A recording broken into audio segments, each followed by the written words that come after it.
அது ஒரு அழகான கிராமம். அந்த சின்ன கிராமத்துல முத்து, ராணின்னு ஒரு தம்பதியர் இருந்தாங்க. அவங்களுக்கு அழகான ஒரு மகன் பிறந்திருந்தான். தங்களுக்கு ஒரு குழந்தை பிறந்ததுனால முத்துவும் ராணியும் ரொம்ப மகிழ்ச்சியா இருந்தாங்க. முத்து அந்த கிராமத்தில் இருந்த பணக்காரரான சங்கருடைய வீட்டுல வேலை செஞ்சுட்டு இருந்தாரு. முத்துவுக்கு குழந்தை பிறந்த அதே சமயத்தில் தான் அவருடைய முதலாளியான சங்கருக்கும் ஒரு அழகான ஆண் குழந்தை பிறந்திருந்துச்சு. முத்துவோட முதலாளி சங்கரும் அவரோட மனைவியும் ரொம்ப அன்பானவங்க. முத்துவோட பையன் குமரன் வளர்ந்ததும் ஒரு நாள் அம்மா கிட்ட வந்தான். அம்மா, என் கூட தெருவுல விளையாடுற பசங்க எல்லாம் நாளைக்கு பள்ளிக்கூடத்துல சேர போறாங்கம்மா. எனக்கும் பள்ளிக்கூடம் போகணும்னு ஆசையா இருக்குமா. என்ன சேர்த்து விடுறீங்களா? அதனால என்ன, நாளைக்கு அப்பா கிட்ட சொல்லி உன்னை ஒரு பள்ளிக்கூடத்தில் சேர்த்து விடுறேன். குமரா, நீ நல்லா படிச்சு பெரிய வேலைக்கு போணும், சரியா? என்னங்க, நம்ம குமரன் வளர்ந்துட்டான் இல்லையா? நாம தான் படிக்கல. நம்ம புள்ளைய ஒரு பள்ளிக்கூடத்துல சேர்க்கணுங்க. அடடே, அத பத்தி நான் யோசிக்கவே இல்லையே. நீ சொல்றது சரிதான் ராணி. நாளைக்கு நம்ம புள்ளைய ஒரு பள்ளிக்கூடத்துல சேர்த்துடலாம். ஒரு நாள் முத்து வேலையெல்லாம் முடிச்சிட்டு முதலாளிய பார்க்க போனாரு. ஐயா, நான் வேலையெல்லாம் முடிச்சிட்டேன். என் பையன் பள்ளிக்கூடம் போகணும்னு ஆசைப்படுறான். அதனால பக்கத்துல இருக்கிற பள்ளிக்கூடத்துல கொண்டு போய் நாளைக்கு சேர்க்க போறேன். நாளைக்கு ஒரு நாள் நான் வேலைக்கு வர முடியாதியா? முத்து, என்னோட பையனுக்கும் உன் பையனுக்கும் ஒரே வயசுதானே. என் பையனையும் நாளைக்கு பக்கத்துல இருக்கிற கான்வென்ட் ஸ்கூல்ல சேர்க்க போறேன். உன்னோட பையனுக்கும் நானே ஃபீஸ் கட்டி படிக்க வைக்கிறேன். என்ன சரியா? முதலாளி இப்படி சொன்னதும் முத்துவுக்கு ரொம்ப சந்தோஷமா இருந்துச்சு. சங்கரோட பையன் கிஷோர அவரோட மனைவி பள்ளிக்கூடத்துக்கு தயார்படுத்திட்டு இருந்தாங்க. கிஷோர் அவங்க அப்பா அம்மா மாதிரி இல்ல. அவனுக்கு அவன் ரொம்ப பணக்காரன்ற திமிரு இருந்துச்சு. முத்து அவரோட பையன் குமரனை அவரோட முதலாளி பையன் படிக்கிற அதே பள்ளிக்கூடத்துல கொண்டு போய் சேர்த்தாரு. வகுப்பு இடைவெளி நேரத்துல கிஷோர் குமரனை பார்த்து, இங்க பாத்தியா, வர வர பிச்சைக்காரங்கெல்லாம் நம்ம படிக்கிற ஸ்கூல்ல படிக்க ஆரம்பிச்சுட்டாங்க. கிஷோர், ஏண்டா இப்படியெல்லாம் பேசுற? நானும் உன் கூட படிக்கதானே வந்திருக்கேன். என்ன உன் நண்பனா ஏத்துக்க மாட்டியா? என்னது நண்பர்களா? நீயும் நானுமா? அதுக்கு வாய்ப்பே இல்ல. ஒழுங்கா ஓடி போயிடு. மதியம் சாப்பாட்டு இடைவேளை வந்துச்சு. அப்போ குமரன் அவன் கொண்டு வந்திருந்த பழைய சோறை எடுத்துட்டு வந்து சாப்பிட வந்தான். ஹே, இங்க பாரேன் பிச்சைக்காரன், பழைய சோறு எடுத்துட்டு வந்துட்டான் சாப்பிடுறதுக்கு. ஸ்கூல்ல கிஷோர் அவனை கிண்டல் பண்ணினதுனால குமரன் அழுதுகிட்டு வீட்டுக்கு வந்தான். அம்மா, இனிமே நான் ஸ்கூலுக்கு போகவே மாட்டேன். கிஷோர் என்ன பிச்சைக்காரன்னு சொல்றாமா. நான் பழைய சோறு எடுத்துட்டு போனதுனால எல்லாரும் என்ன கிண்டல் பண்றாங்கம்மா. அடடே என் செல்லமே, இதுக்காகவா நீ அழுவுற? குமரா, மத்தவங்க சொல்றதெல்லாம் நீ பெருசா எடுத்துக்காதே. நீ ரொம்ப நல்ல பையன், நல்லா படி. நான் அப்பா கிட்ட சொல்றேன், சரியா? அப்படின்னு சொல்லிட்டு முத்து வீட்டுக்கு வந்த உடனே அவர் மனைவி ரொம்ப வருத்தப்பட்டு நடந்த விஷயத்தையெல்லாம் சொன்னாங்க. இங்க பாருமா, கிஷோர் என் முதலாளியுடைய பையன். அவங்க எல்லாம் பணக்காரங்க, அப்படிதான் நடந்துக்குவாங்க. குமரன் கிட்ட இதெல்லாம் பெருசா எடுத்துக்க கூடாதுன்னு நான் பேசுறேன். வீட்டுக்கு வெளியே ரொம்ப சோகமா உட்கார்ந்திருந்த குமரனை பார்க்க முத்து போனாரு. அடடா, என்னோட செல்ல மக ஏன் இவ்வளவு சோகமா இருக்கா? குமரா, அம்மா எல்லாத்தையும் சொன்னாங்க. உன்னை யாரு மட்டமா பேசுறாங்களோ அவங்க முன்னாடி உயர்ந்து காட்டணும். அதனால மனசு வருத்தப்படாம தைரியமா பள்ளிக்கூடம் போ. நீ நல்லா படி, எல்லாம் சரியாயிடும். சரிப்பா, நீங்க சொல்றதுனால நான் நாளைக்கு பள்ளிக்கூடம் போறேன். அப்பா சொன்ன தைரியத்தினால குமரன் மறுநாள் பள்ளிக்கூடத்துக்கு போனான். அன்னைக்கு டீச்சர்ஸ் டே. அதனால வகுப்பறையில எல்லா மாணவர்களும் கேக் வெட்டி கொண்டாடுனாங்க. ஆனால் குமரனை மட்டும் யாருமே கூப்பிடாம எல்லாரும் ஒதுக்கி வச்சிட்டாங்க. சாப்பாட்டு வேலை வந்ததும் எங்கே பழைய சோறு எடுத்தா எல்லாம் கிண்டல் பண்ணுவாங்களோன்னு நினைச்சு குமரன், எனக்கு எதுவுமே சாப்பிடாம பசியில இருந்தன.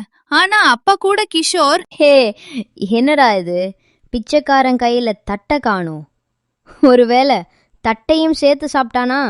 கிஷோர் அளவுக்கு அதிகமா குமரனை காயப்படுத்துறதுனால அவன் ரொம்ப வருத்தப்பட்டு வீட்டுக்கு வந்துட்டு இருந்தான். அப்போ நல்ல மழை பெய்ததுனால பக்கத்துல இருந்த ஒரு மரத்துக்கு கீழே நின்னுட்டு இருந்தான். அப்போ மரத்துக்கு மேல யாரோ முனகர மாதிரி சத்தம் கேட்டுச்சு. வேலை பார்த்தா அங்க ஒரு பார்வை இல்லாத சாமியார் இருந்தாரு. சாமி, என்ன மரத்து மேல உட்கார்ந்துருக்கீங்க? உங்களுக்கு என்ன வேணும்? ஏன் இப்படி குளிர்ல நடுங்கிட்டு இருக்கீங்க? தம்பி, நான் ஒரு பார்வை இல்லாதவன். எனக்கு ரொம்ப பசிக்குது. எனக்கு கொஞ்சம் சாப்பாடு இருந்தா தெரியா? அவ்வளவுதானே. என்கிட்ட கொஞ்சம் பழைய சோறு தான் இருக்கு. உங்களுக்கு அது பிடிக்குமான்னு தெரியல. கொஞ்சம் சாப்பிடுறீங்களா? என்ன மாதிரி கஷ்டப்பட்டவனுக்கு உன்கிட்ட இருந்த உணவை எனக்கு கொடுத்து உதவணும்னு நினைச்ச உனக்கு ரொம்ப பெரிய மனசு. அப்படின்னு சொல்லிட்டு அந்த பழைய சோத்த கூட அந்த சுவாமி ரொம்ப ரசிச்சு சாப்பிட்டாரு. சரி, உனக்கு இப்ப என்ன வேணும்னு கேளு. எனக்கா? எனக்கு பிரியாணி சாப்பிடணும்னு ஆசை. ஆனா இதுவரைக்கும் சாப்பிட்டதே இல்ல.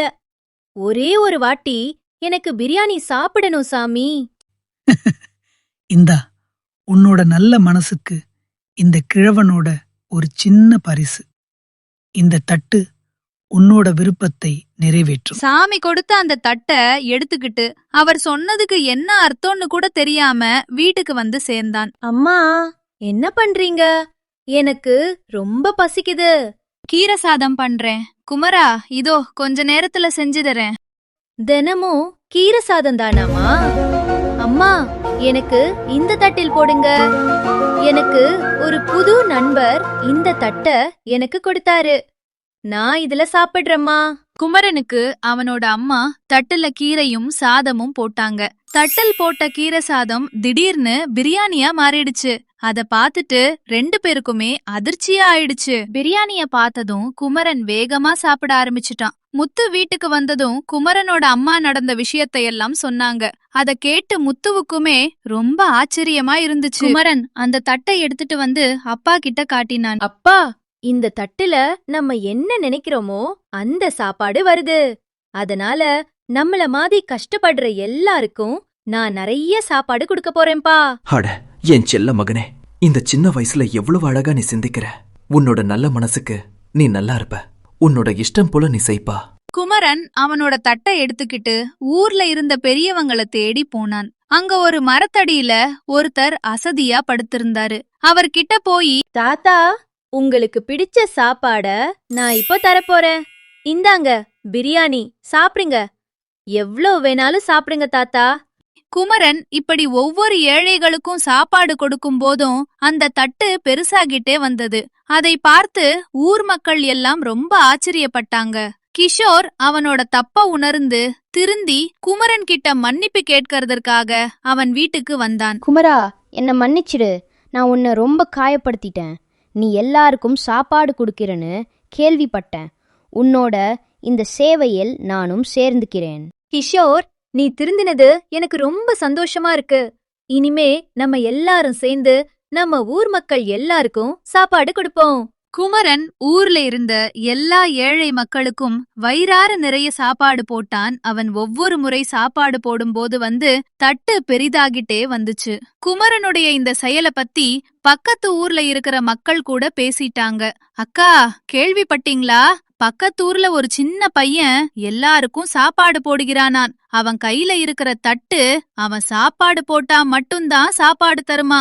அவன் சாப்பாடு போட போட தட்டு பெரிதாகிட்டே வருதான். அக்கா, வாங்க நம்மளும் போய் சாப்பிட்டு பாப்போம். அந்த பெரிய தட்ட ரொம்ப கஷ்டப்பட்டு தூக்கிட்டு போனான். அதனால ஊர்ல இருக்கிற அவனுடைய நண்பர்கள் எல்லாரும் அவனுக்கு உதவி பண்ணி அந்த தட்டை தூக்கிட்டு போனாங்க. குமரனோட இந்த சேவைய பாராட்டி ஊர் இருக்கிற பெரியவங்க எல்லாரும் குமரன் வீட்டுக்கு வந்தாங்க. முத்து, உன்னோட பையன் ரொம்ப சின்னவனா இருந்தாலும் மனசளவுல ரொம்ப பெரியவனா உயர்ந்துட்டான். அவன்கிட்ட கிடைச்ச அற்புதமான தட்டை அவன் மட்டும் வச்சுக்காம ஊருக்கே வயிறார சாப்பாடு போடுறான். ரொம்ப நன்றி குமரா. குமரனும் அவன் நண்பர்களும் அந்த மாய தட்டில் இருந்து வந்த சாப்பாட குழந்தைகள் காப்பகம், அப்புறம் முதியோர் இல்லம், இங்க எல்லாம் போய் அங்க இருக்கிறவங்களுக்கு வயிறார சாப்பாடு போட்டு இந்த சேவைய தொடர்ச்சியா செஞ்சுட்டு வந்தாங்க.